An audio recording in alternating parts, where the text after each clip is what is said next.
Even though it's only the preseason, both Steph Curry and James Harden have been in midseason form with their ball handling wizardry. However, as they continue to push the boundaries of what is legal, they may have crossed the line, and it's time to get some answers.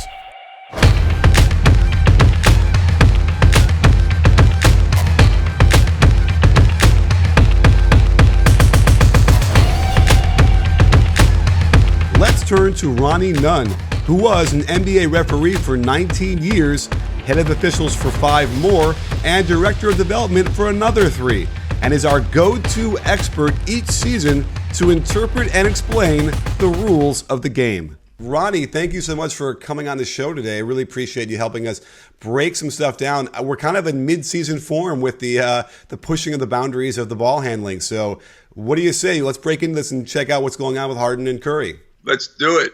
All right. Well, let's see here. The first one we want to go through is the Steph Curry dribbling thing first. I think that got some people upset online about whether or not it was a travel. But walk us through what he did here and why the referees didn't blow the whistle.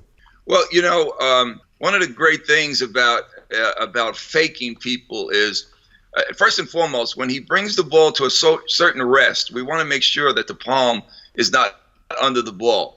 And I don't think it is. I think it's along the side. From the views that I was able to see, it looks like to the side. What he does that's a key is he brings his left hand over as if he's going to gather the ball with 2 hands. And then when he does that, he just kind of takes the ball into a motion where he can bring it over across the front of his body and then push it back to the right of his body. It's a sweet move. It's a camouflage move, and it's a legal move. So he just put him on a stalemate right there and caught him coming toward him, the defender. And as he came toward him, he was able to take his dribble and reverse it to the right and continue to the hoop. Absolutely. I mean, what we would call that is an inside-out dribble, which is I think you were probably doing when you were playing in college, right? Yeah, that was an inside-out move. I've done it. I did it a lot slower and a lot less effective. Right. And also I want to point out that the footwork that he simulates is for a shot. That's the other part of the component of the fake, which really sells it. So just, you got to be careful, though, that the left hand doesn't touch the ball. We've seen Curry in the past actually get a little too close, and the referees have missed it against LeBron once. But generally, he's pretty good about keeping that left hand just close enough. The question then is are the refs looking for that? Are they going to be able to detect it at that speed in the game? Well, if they become aware of the move, I think what happens with officials, for those that played some and have the officiating down, they begin to learn about what's going on basically with making calls concerning basketball moves. I think some of them have to see this kind of a play to know this is a hesitation move that appears like a gather is imminent, and it doesn't happen. And yes, if the ball does touch with the left hand, it's very easy to be a double dribble. Well, let's move on to our next play, which had a lot of people really up in arms. I think both enthralled and also enraged. We had James Harden playing against the Shanghai team, and it was a blowout. It wasn't close. He was having a lot of fun out there, nailing threes all over the place. So he knew he was going to come out at the end of the third quarter. They had a nice ISO situation for him, and he puts on a shot. Now, I think that, first of all, I don't even know if he's ever practiced a shot like this before. Maybe he has. He hits the shot, which is giving kudos for that. But what do you make of this when he goes behind the back on his step back and pulls it off? What do you think? Well, first of all, I think it's a legal play. And you know how you go backward? You got to go to the front pages of maneuvers, and so you can figure out what the extra maneuvers are about. If he took this ball and did it in front of his body, you would have recognized when does the actual dribble end. I think it kind of ends with the left hand. However, his 2 feet are planted. So in the motion of the ball, the pivot foot hasn't been established yet.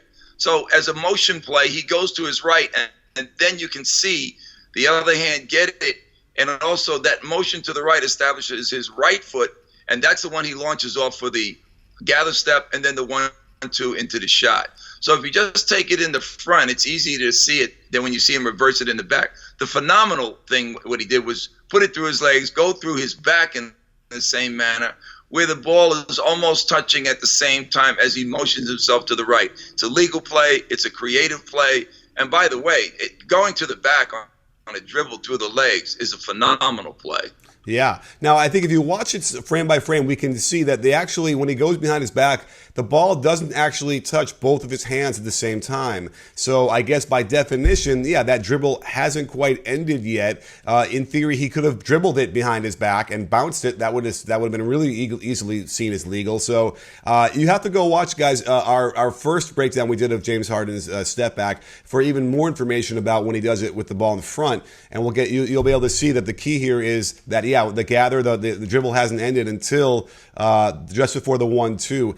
You know, it's a thing that he obviously practices, and it's a really technical, amazing thing where he's, clearly been able to make that happen based on, skill. Yeah, and I think you're right about the dribble behind the back. The dribble behind the back is the same type of situation of where the palm is, where it was the palm to the side of the ball. If it's to the side of the ball, it hasn't been confirmed that the dribble is over. So you make a very good point B to this situation. I agree totally with you, and I think we've discussed that as well. So there may be a stop frame where maybe at the time they both hands get to it, but it looks like it's kind of like a pass to the other hand, very slightly. I think it's infinitesimal to determine, and I think it's the kind of play that is really beautiful to see the creation of James Harden and the work that he does. For sure. I'm no advocate for violence, but I think if he did that to me and I was guarding him, he might not have stayed on his feet until next time down. So we'll see. But nonetheless, I'm anxious to see if he's going to try that in a real game or not and see what happens there against real NBA defenders. But really great information. I think that, it's the time where they're pushing the boundaries every game, every second here. And we got to keep up with what they're doing so that, we can stay in our seats a little bit and enjoy the skill display versus getting completely upset about what might appear to be a travel or not. Well, thank you so much, Ronnie, for lending your expert analysis to us. Ronnie, you are the man that knows everything about refereeing and all our go-to every season for when we need to interpret. So thank you so much for coming on the show. I appreciate it. And don't forget, sports fans, at BBallBreakdown, we're not a channel. We're a conversation. You in? Are you in, Ronnie? I am always in with you, Nick, and proud to be here with you. Sports fans, to see more of our great NBA content and analysis, make sure to hit the subscribe button, but also click the bell and adjust your settings so you can get an alert the second our videos drop. Because trust me, you're going to want them hot and fresh. You in?